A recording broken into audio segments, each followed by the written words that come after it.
Hi friends, Ram Babu Sharma. Welcome to the Sharma safety solution. आज का बहुत बहुत ही महत्वपूर्ण टॉपिक मैं आप लोगों के लिए लेके आया हूँ, जो हर किसी के ज़िंदगी के लिए फाइनेंशियल संबंधित है और ये भी सुरक्षा संबंधित आता है। ऐसा नहीं है कि सेफ्टी में जो है, सुरक्षा में, ज़िंदगी को सुरक्षित रखने में सिर्फ कंपनी संबंधित सुरक्षा की बात होता है। यहाँ मेरा उद्देश्य सिर्फ कंपनी में काम करने के लिए पीपीई वगैरह और डॉक्यूमेंट बनाने से संबंधित नहीं है। मेरा डॉक्यूमेंट सुरक्षित करने का मतलब लोगों की ज़िंदगी को सुरक्षित करना। चाहे कंपनी में काम करिए, ज़िंदगी में काम करिए, किसी परिवार में काम करिए, ज़िंदगी में आगे बढ़ना है, हर जगह सुरक्षा का दायरा है।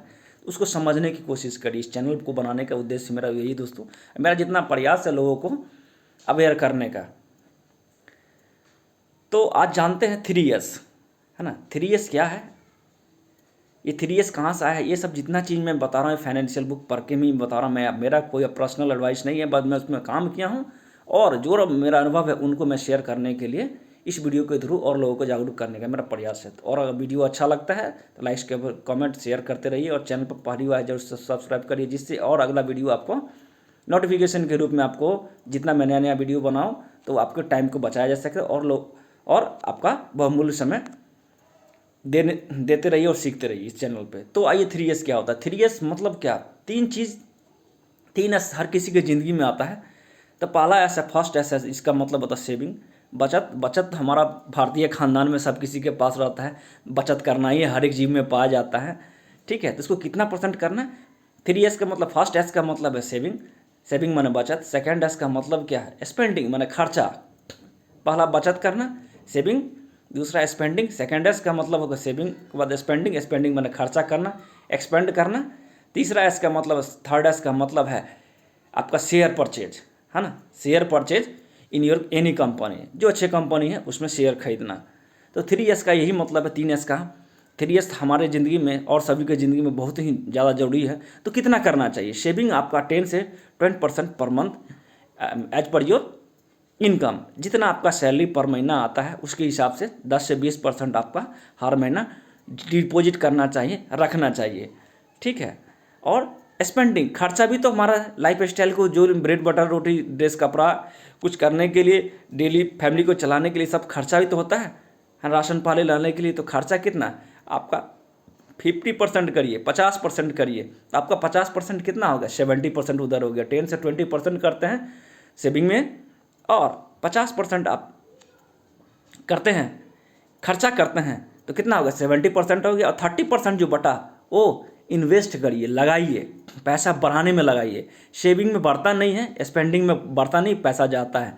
तो पैसा बढ़ाएंगे नहीं तो क्या होगा, स्थिति हमारा बदलेगा नहीं। तो क्या करना, इन्वेस्ट करना। इन्वेस्ट क्या करना, कंपनी जितना है, शेयर वगैरह है, लैंड वगैरह है, तो यहाँ पे शेयर की बात हो रहा है। कंपनी में हिस्सा जब लेते हैं और ये लिक्विडिटी बहुत जल्दी होता है। लैंड वगैरह, बिल्डिंग वगैरह में बहुत सारा पैसा लग जाता है, बट शॉर्ट अमाउंट से आप स्टॉक मार्केट में कोई भी कंपनी का शेयर, अच्छा कंपनी का, ब्लू चिप कंपनी हो गया, जो रेपुटेड कंपनी सब है, उस कंपनी में आप स्टॉक्स को ले सकते हैं, शेयर को ले सकते हैं, कंपनी में अपना हिस्सा बना सकते हैं। लंबे समय में सबसे ज़्यादा रिटर्न आपका शेयर ही दिया है। बहुत सारा कंपनी डिविडेंड के रूप में दिया है और स्प्लिट के रूप में दिया है, रिटर्निंग के रूप में दिया है, प्राइस एक्शन की वजह से दिया है।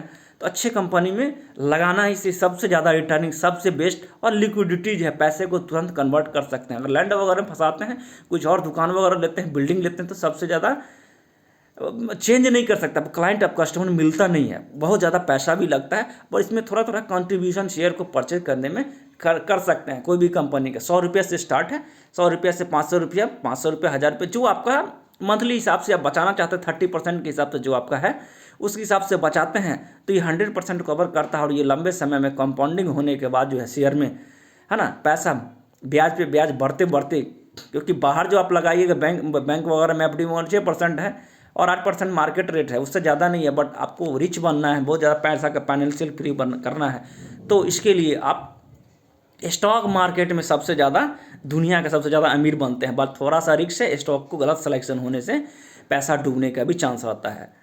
तो आप उस पर ध्यान दे के ही, किसी सलाह लेके, नहीं है तो किसी सलाह लेके पैसे को इन्वेस्ट करिए, अच्छे कंपनी में करिए।